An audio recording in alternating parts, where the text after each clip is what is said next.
So real quick, just to share something with you in the context of today and in the context of this whole idea of doing time in the kingdom, I wanted to share with you a story. And I've heard this story years and years ago. Charles also shared it in here once.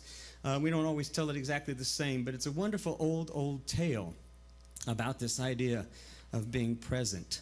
And also this idea of the church in the Wildwood, because for the longest time when Charles and I and Brad were thinking about this song, I really was troubled with that one lyric where nothing is labeled as bad or good.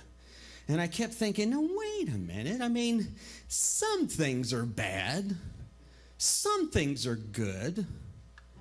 But it's kind of like you get to a place where you finally really struggled with what it means to be present in compassion, what it means to be present with a sense of justice, not necessarily a sense of what's right or wrong, but a sense of what may be considered perhaps a little more in the idea of that restorative justice notion. And at some point here, Mike Phillips might come up and share with us in the future some of those ideas. In fact, he's going to do a workshop. We'll start promoting that later on. But this idea of what is more about relationship in the presence of God's kingdom than what is about definition and division. And that's where I think we struggle with what it means between bad and good. Because the reality is we all bring so much stuff to our present moment.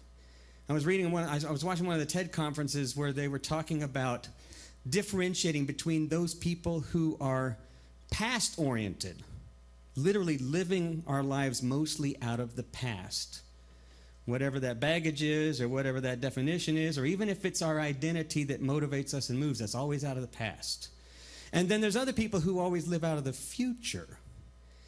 And then he was talking about what does it mean to live in the present.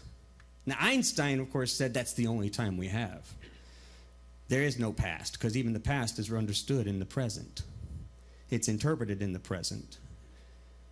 And it's interpreted in terms of how we're experiencing things in the present. And dare I say, even Scripture gets that way sometimes, if not a lot of times.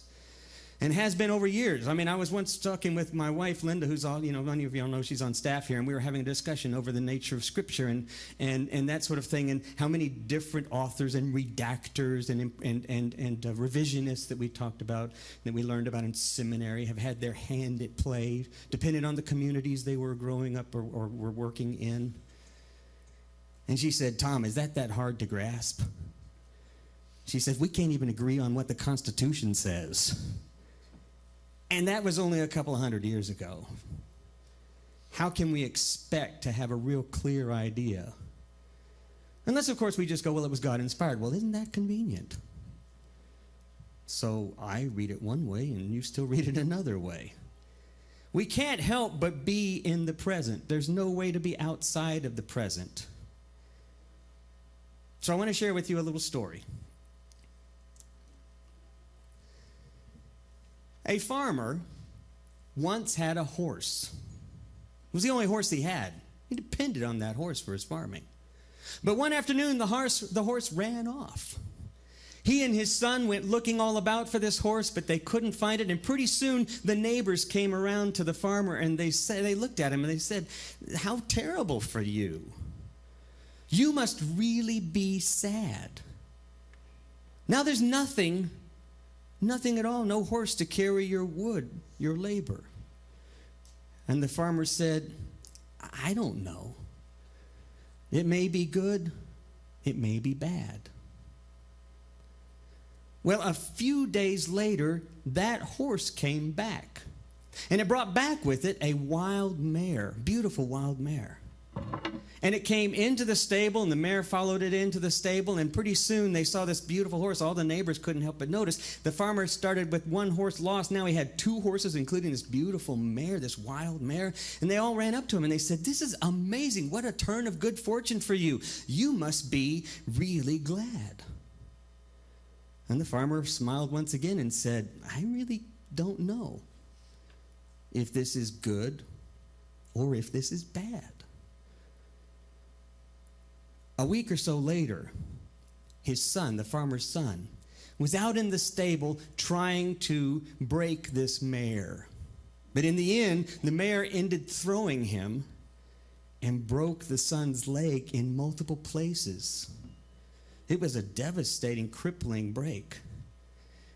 And as the son had been wrapped up and begun healing, some of the neighbors came around and said, I'm so sorry for you. How painful.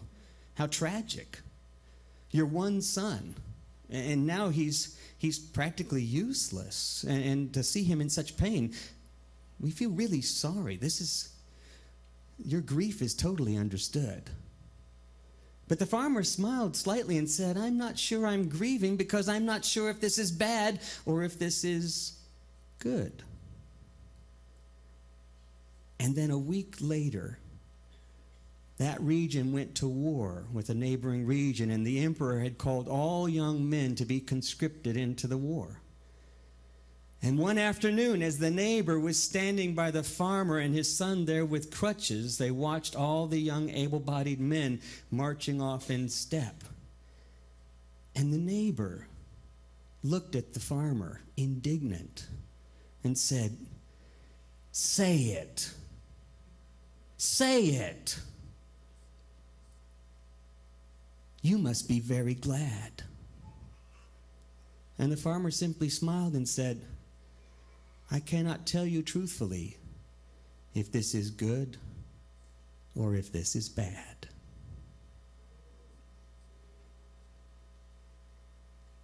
We come into the world with all of our history, with all of our genetics, with all of our culture. And the hardest thing for us to do, honestly, is to be present.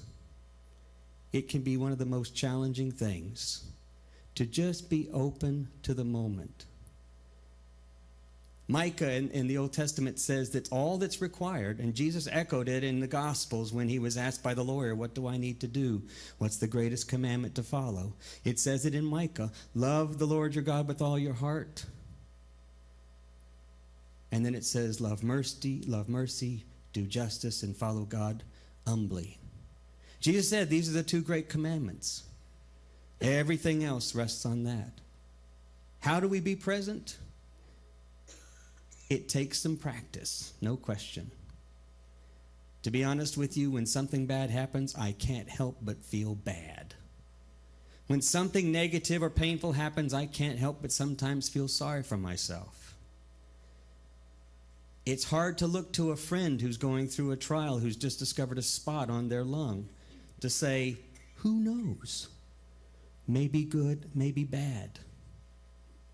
It's hard to say that. It may not be hard to know it, but what's required? To be present with love, with mercy, and with humility.